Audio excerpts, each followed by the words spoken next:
पुण्यात स्थानिक स्वराज्य संस्थांच्या निवडणुकीमध्ये धक्कादायक प्रकार घडल्याची चर्चा आहे। राजगुरुनगर नगर परिषदेच्या नगरसेवक पदाच्या जागेसाठी चक्क लिलाव झाल्याचं बोललं जातंय। एका प्रभागात पुरुषांच्या जागेसाठी 1,03,00,000ची बोली लागली, पण महिलांच्या जागेसाठी 22 लाखांची बोली लागली अशी चर्चा राजगुरुनगरमध्ये जोरदार सुरू आहे। मात्र सत्ताधारी आणि विरोधक दोन्हीही मूग गिळून गप्प आहेत। आपापसात साटलोट झाल्यानं तेरी भी चूप और मेरी भी चूप अशी भूमिका घेतल्याची जोरदार चर्चा आहे। बोलीतील रकमेतून शहराचा विकास करायचा असंही एकमुखी निर्णय झाल्याचं बोललं जात आहे। पण हे कोणत्या प्रभागात घडलं आणि ते उमेदवार कोण याबाबतची वाच्यता कोणीच करत नाही।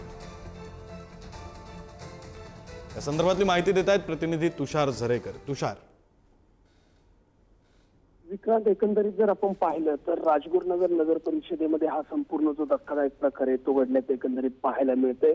आज खरं तर उमेदवारी माघार घेण्याचा शेवटचा दिवस आहे, मात्र त्याआधीच जर आपण पाहिलं तर त्याच्या पूर्वसंध्येला हा संपूर्ण जो निलाव आहे तो झाल्याचं पुढे आलेलं आहे। याच्यावरती अधिकृतपणे कोणी बोलण्यास तयार जरी नसलं तरी संपूर्ण राजगुरुनगर शहरामध्ये एकच चर्चा उडाल्याची पाहायला मिळतीये।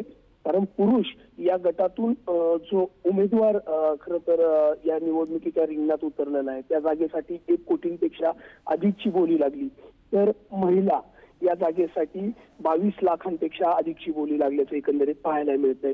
यामध्ये या संपूर्ण प्रकारावरती आता नागरिक चर्चा करताना पाहायला मिळतात, परंतु यातील जी महिला आहे ती बिनविरोध निवडूनही पुढे आलेली आहे। तर जो पुरुष आहे त्याचे जी उमेदवारी आहे त्यांची माघार घेण्याची जी वेळ आहे ती आज पुढे येताना पाहायला मिळेल आणि त्यानंतर माघारी घेतल्यानंतर ही गोष्ट स्पष्ट होताना एकंदरीत दिसून येईल। विक्रांत, बरं, धन्यवाद तुषार दिलेल्या या सगळ्या सविस्तर माहितीसाठी।